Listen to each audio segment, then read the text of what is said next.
good moves, and the actions you take to achieve this result.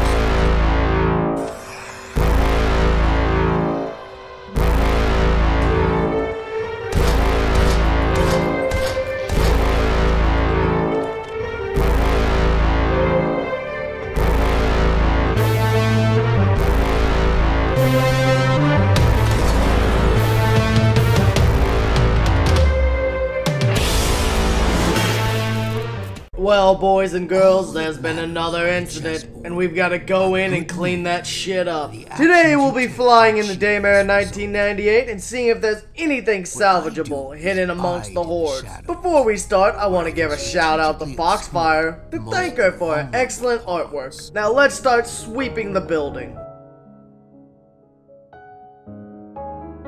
Intended to be an homage to horror games of the 90s, hence the title Daymare 1998, and even recruiting Paul Haddad, the original voice actor for Leon S. Kennedy from Resident Evil 2. Intended to be a throwback to survival horror with a focus on item management, puzzles, and a zombie outbreak. Your character swaps between Liev, Sam Walker, and Raven. One's a bastard, one suffers from hallucinations while dealing with a zombie apocalypse, and the other is a bird, so that's fun. While playing as Liev, you're making your way through a facility and then a town to get extracted. While playing as Sam, you're hunting down the bastard who killed your wife. And Raven, you're trying to make the biggest nest possible. Nah, I'm just fucking with you. You're actually trying to contact headquarters. Honestly, the story is all over the goddamn place, jumping at seemingly random and then speeding up time, skipping out on parts. One thing I really don't fucking like is the fact that a lot of the story notes are locked to a website. Which the notes you have to type into your phone or on your computer and then enter the password found on the note. Why the hell would you do that? I get it's a neat little gimmick, but what happens when that site eventually closes due to, say, the company going under, or just not getting enough traffic to keep it up? Plus, you already have a note in-game to put the password on. Why not just put what you fucking intend for them to read in the actual game? It especially makes no sense when it's supposed to be things like diaries. Why the fuck does a written diary have to go through a website to have access to it? Overall, the story is a mess with some very what the fuck and filled with what the hell just happened moments, leaving it feeling very jarring, inconsistent, and a bloody fucking mess. A bland, generic third-person shooting, weird clunky mechanics such as the reload, the hacking minigame is kinda coolish, the puzzles range from easy to hard to how the fuck would you ever figure that out? Nothing fucking makes sense! Take the third puzzle, where you have to enter the names of the virus in, but using a fucking Greek keyboard. And the last password of the three is completely unrelated to the first password parts, with a bunch of Greek paintings to give you the vaguest of hints, amongst a sea of red herring paintings that aren't related. Bad puzzle is bad. The gunplay is mediocre. It's not overtly bad, but it's nothing special, with your standard pistol, submachine gun, shotgun, and Desert Eagle, or revolver, depending on which character you're playing. The enemies also do not make the gameplay any better. There's also a combination system to combine items to enhance them. The game oftentimes feels far too easy. While it's attempting to emulate classic survival horror games, it's way too easy to ignore most if not all threats, except in the tightest of corridors. And even then, you'll have plenty of ammunition because you've just been ignoring everything. Hell, I only ran low when I decided to start fucking around killing things for shits and giggles. And don't even get me started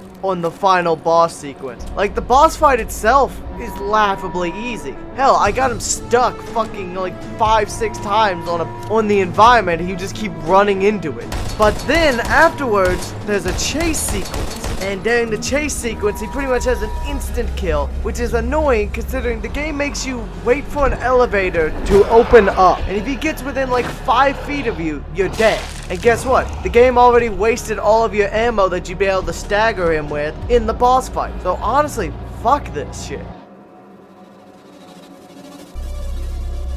The controls are okay, was some strange choice of mechanics to add. Some that do nothing but make the game more annoying than enjoyable, such as the derpy ass reload system, or the press the L1, the jog, and hold down L3 at the same time to go into a sprint, as well as the aiming system doing that oh so annoying. If you move around too much, your crosshairs need to lock back in, and after each shot too, causing your gunfire spread to increase.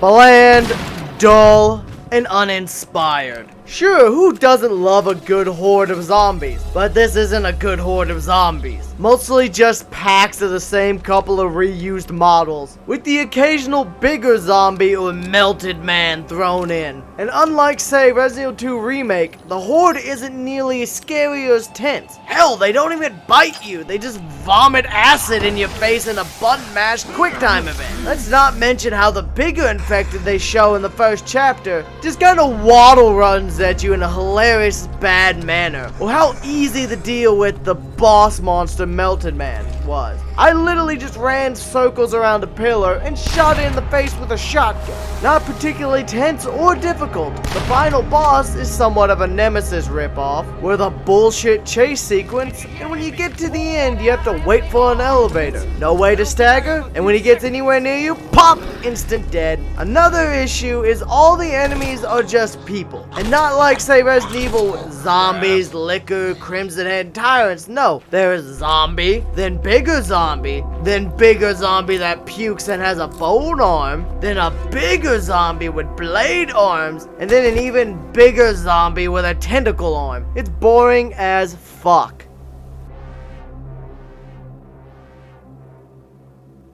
Starting out strong with the first chapter, it only goes downhill from here. Filled with so many pop culture references to areas quite literally being ripped straight out of Resident Evil 2. The game's atmosphere breaks so many goddamn times, you think the director is Deadpool inserting another fourth wall break. There's no immersion here because something just breaks every 5 minutes. Be it a hilariously bad enemy. How about the fact the big zombie just waddle runs at you and just makes you laugh? It's not a good horror game. Toss in the really, really bad voice acting. Yeah, the atmosphere is just shot to hell.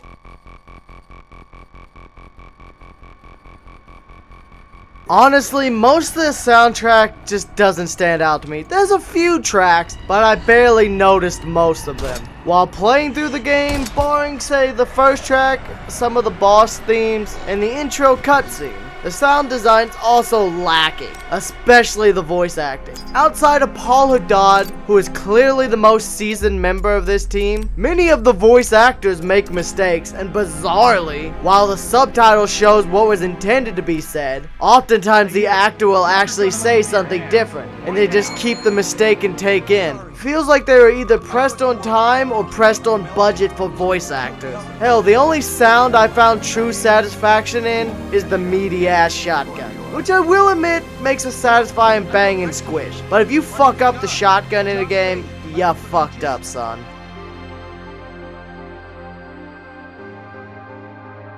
An unstable frame rate, texture pop-ins out the ass, and although some models and such do look pretty at times, mostly this can be attributed to the Unreal 4 engine. But I will admit, say Sandman looks really detailed and visually interesting. Too bad most of the other models are meh, especially a lot of the undead. Where do I begin? Between the mediocre gameplay, the lackluster sound direction, unstable graphical issues, just outright bad story pacing and odd writing, with crappy voice acting, there's more down than up to this game. Much like Doofy in Scary Movie, this game also consistently is inconsistent. It can't decide, does it want to be like Resident Evil, Silent Hill, Dead Space? It ends up being a jumbled mess of elements that more often clash and fizzle out. Not to mention the fact that the game quite literally borrows the Resident Evil 2 alleyway and Kendo's gun shop and the STARS office. Sure, it does a little bit different with it, but it literally takes them shot for shot pretty much. I get it's supposed to be a reference, but that's a little on the nose, don't you think? You quite literally took the entire areas. Honestly, this game was a massive disappointment. I had high hopes for this game, especially given how it was advertised, the fact they got Paul Haddad, how they would talk about how they were going to try to bring back classic survival horror. It really got me excited, but the game completely flops. I could not recommend this game at full price. I definitely wouldn't recommend this for anything more than maybe $10. Certainly not the $40 I paid for a PS4 copy. While there is certainly some decent stuff here, there's a lot of older horror game gems, such as Extermination, Alone in the Dark, The New Nightmare, Cold Fear, Silent Hill. There is a lot more that is just worth the time and effort to track down the play. Hell, a lot of them would probably even be cheaper than this game. I'll be honest, I found more enjoyment from Silent Hill Downpour, and most people know my opinion of that game isn't exactly high. Well, I think that just about wraps this up. If you like the content, be sure to subscribe for more. Check the social media down below to keep up to date. This has been Cor, and I'm signing off.